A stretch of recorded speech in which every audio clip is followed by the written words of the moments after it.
আমার চোখে দেখা ইউটিউব চ্যানেলে একটি নতুন পর্বে আপনাদের সকলকে স্বাগত। বন্ধুরা, আজকের পর্বে থাকছে ফলহারিণী কালী পূজার মাহাত্ম্য। হিন্দু ধর্মে বিভিন্ন তিথিতে মা কালীর বিভিন্ন রূপের পুজো করা হয়। দেবীর আরাধনা সর্বজন বিদিত। জ্যৈষ্ঠ মাসের অমাবস্যা তিথিতে ফলহারিণী কালী পুজো অনুষ্ঠিত হয়। ফলহারিণী কালী পূজার সঙ্গে জড়িয়ে রয়েছে অনেকগুলি পৌরাণিক গল্প। মা কালী জীবের কর্মফল অনুসারে ফল প্রদান করেছেন। তিনি নিজের মধ্যে সমস্ত কর্মফলকে ধারণ করেন। এই মাতৃরূপা মহাশক্তি প্রসন্না হলে জীবের দুঃখ ও দুর্দশা থেকে মুক্তি মেলে। সেই সঙ্গে শারীরিক, মানসিক, নৈতিক ও আধ্যাত্মিক শক্তি লাভ হয়। কথিত আছে, রামকৃষ্ণদেব ফলহারিণী কালী পুজোর দিনই শ্রী সারদা দেবীকে পুজো করেছিলেন জগৎ কল্যাণের জন্য।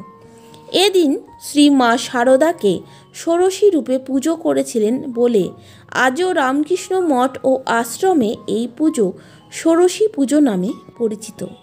এছাড়া 1280 বঙ্গাব্দে জ্যৈষ্ঠ মাসের অমাবস্যা তিথিতে তিনি দক্ষিণেশ্বরে আদ্যাশক্তি সগুণ রূপের পুজো করেছিলেন।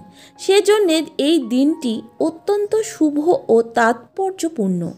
শ্রী রামকৃষ্ণ তার মোক্ষ প্রাপ্তির জন্য বিশেষ নিয়মে পুজো করলেও এ দিনটিতে হিন্দু ধর্মাবলম্বীরা নানাবিধ মৌসুমি ফল দিয়ে কালীর পুজো করে থাকেন।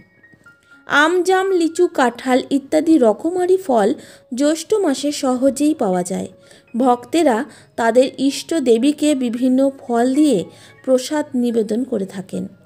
শাস্ত্রে বলা আছে, জীবনে সর্বস্ব যার, অর্থাৎ একদিকে ফলহারিণী সাধকের কর্মফল হরণ করেন, অন্যদিকে কর্মফল হরণ করে ভক্তদের তাদের অভীষ্ট ফল, মোক্ষ ফল প্রদান করেন।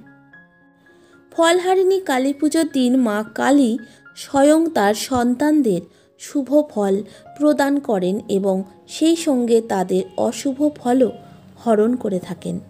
বন্ধুরা, আমার ভিডিওটি এখানেই শেষ। যদি ভালো লেগে থাকে তাহলে অবশ্যই লাইক, শেয়ার, কমেন্ট করে আমার পাশে থাকবেন। ধন্যবাদ।